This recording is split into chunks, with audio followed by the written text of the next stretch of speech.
დღეს დილიდან ხმაურია რუსთავში, მათ შორის ავტობაზრობაზეც და სხვაგანაც ასობით ავტოდილერი უკმაყოფილებას გამოთქვამს იმის გამო, რომ აზერბაიჯანში ავტომობილების ექსპორტი შეიკვეცა ახალი რეგულაციით, იქ მხოლოდ 2005 წელზე ახალი მანქანა თუ შევა, უფრო ძველს კი აღარ უშვებენ.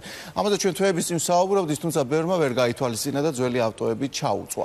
ბევრსაც კი ალბათ უბრალოდ ბევრმაც ვერ მოასწრო ძველი ავტომობილების დროულად მოშორება და ახლა ეს არა მხოლოდ მათზე აისახება ცუდად, არამედ თლიან ეკონომიკურ პარამეტრებზეც. დღეს ხომ თავარი საექსპორტო პროდუქტი ქვეყნისთვის უცხოეთიდან შემოტანილი მეორადი ავტომობილები, რომელიც შემდგომ ისევ ექსპორტზე გადის. ავტოდილერების პრობლემებს დღეს დილიდან რუსთავში თამუნა დემეტრაშვილი არ ყვევდა და ახლა ის პირდაპირ ეთერში გვერდება. თამუნა, რა ხდება, რა მდგომარეობაა მან და რა არის პრობლემებიც არიან მოგვიჩამნა. შაბათი და კვირა როგორც წესი რუსთავში ავტობაზრობის დღეთ ითვლება, თუმცა დღეს აქ ავტომანქანა და გამყიდველი უფრო მეტია ვიდრე მყიდველი და ეს სიტუაცია აქ ბოლო რამდენიმე თვეა გრძელდება. მას შემდეგ განსაკუთრებით მას შემდეგ, რაც აპრილის თვიდან აზერბაიჯანში ახალი რეგულაციები შემოვიდა. ავტოდილერები ამბობენ, რომ ისინი უმძიმეს მდგომარეობაში ჩავარდნენ და ავტომანქანები პრაქტიკულად აღარ იყიდება. დღეს ისინი ჩვენთან ერთად არიან და საკუთარ პრობლემებზე თავად მოგვიყვებიან. რა სიტუაცია, რა მდგომარეობაში? დღევანდელი მდგომარეობით ბაზარში არის ძალიან რთული სიტუაცია. თქვენც ბრძანეთ განაცვალე, რომ რაც ეს კანონი შემოვიდა, აღარც ერთი მანქანა არ იყიდება. აი ეს ამდენი ზღვა ხალხი, ამ ზღვა ხალხის უკან დგას ძალიან მრავალი ოჯახი დაახლოებით 300,000, 400,000, 9 მილიონი კაცი დგა. აი ამ საქმის უკან. ამ საქმის უკან და მესამე თვეა პირადად მესამე თვეა მანქანა მიდგა ბაზარზე რომელსაც ყიდიდი დაუშვათ ასლანად ვიყვეტები 20 ლარში და მყიდველი არ არის. აი მე პირადად და აი აქ დაახლოებით თითქმის უყოლას და მე აი ტელევიზიის წინაშე ვიძახი 120 ხელი ვის არ აქვს ბანკიდან კრედიტი გამოტანილი. პირადად მე ბანკი კონსტანტა მასახლებს სახლიდან. ეს არც მთავრობის ბრალია, არც ცეცხლი ავიღე ბიზნესზე. ეს ბიზნესი თვალსა და ხელშუა, აი როგორც ნაყინი გეჭიროს სიცხეში, აი ესე დაგვიდნეს უყოლას ხელებში. თავი გვაქვს ჩამოსახშობად. თხოვთ მთავრობას, ალბათ მთავრობას თუ ჩვენი თავი სჭირდება, ჩვენც გვჭირდება მთავრობა. თხოვთ მთავრობას, იქნებ ან ცოტა გადავადება გაგვიგრძელონ, ან გამბაჟება შეგვიმცირონ, ან გომის ფასი შეგვიმცირონ, პირიქით იზრდება და არ ამცირდება. გეკითხებით, აი რა შეიძლება რომ ადამიანმა გააკეთო. შეხედეთ ამ ხალხის სახეებს, აი მოხიბლულები, არც ერთი კაცი შემოგდანდით ბაზარზე და იქ აიღეთ ინტერვიუ.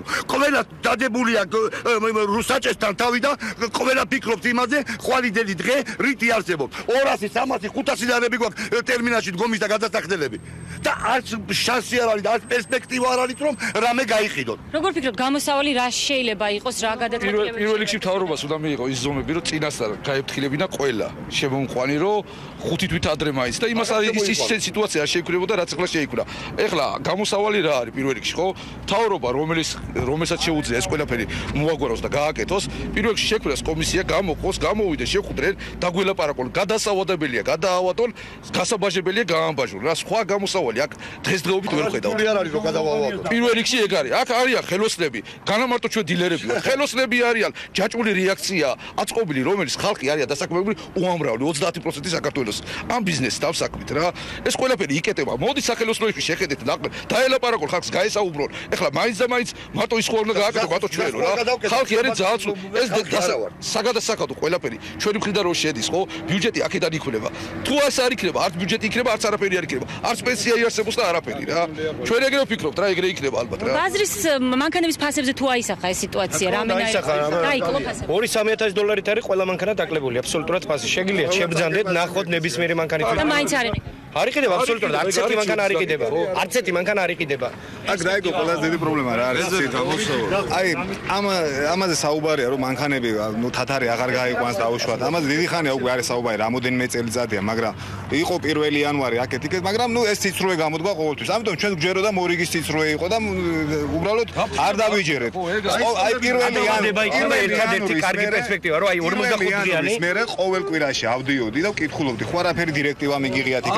არა, არაფერი არ მიგვიღია. ჩვენ ჯეროდა რომ ორი კითხვილი იყო. ჩამოვიყვანეთ მანქანები და 1 აპრილს აღმოჩნდა რომ ეს ნამდვილად სიმართლე იყო და ეს მანქანები 45 დღიანი. ერთი ორი თვე მაინც გადაგვიწიო. ნუ და აი ტერმინალში ნუ შეგვიყვანეთ. ტერმინალზე არაა საუბარი. მთავრობას უნდა მოელაპარაკონ აზერბაიჯანის მთავრობას, იმიტომ რომ ჩვენ მეგობარი სახელმწიფოები ვართ. მე მგონია ის მთავრობაც გაითვალისწინოს. სულ ერთი ორი თვე უბრალოდ მისად ხალხსაც მიცეს უფლება რომ შემოიყვანონ ეს Euro 3-ის მანქანები რომ 45 დღიანი ვადა არის. 45 დღიანი ვადა არ არის მარტო 45 დღიანი. არაფერს არ შეხვდა. 45 დღის მერე რა იქნება მერე? რა იქნება? არაფერი არ იქნება. უბრალოდ ეს ყველაზე რეალური ვარიანტია რომ აი ხოვორი აზერბაიჯანის მთავრობას რომ უბრალოდ ერთი ორი თვით გადაწიონ ეს ვადა. მადლობა თამუნა. ის ხალხი ჩამოვლენ და წაიყვანებენ მანქანას და აღარ შემოვიყვანთ. არის ის რომ 5-იანი შემოვიყვანე. კაი არ მეყავთ 4-იანი, 5-იანი შემოვიყვანე, მაგრამ აღარ წეს 5-იანი მეყავთ. ახლა მეორე უკიდურესობა კიდევ ის არის, სომეხი არის. ამ წუთში სომეხი ადამიანი მოდის და გვეუბნებიან ისიც გადის ევრაზიის კავშირში. შევიდნენ და აღარც იგი აღარ მოვა. ძალიან დიდი მადლობა და კიდევ ერთი პრობლემა რაც ავტოდილერებს აქვს ეს არის თურქეთის თემა. იქ სატრანზიტო გადასახადი რომელიც საქართველოს მოქალაქეებისათვის გასულ წლებში არ იყო, დღეს უკვე ამ თანხით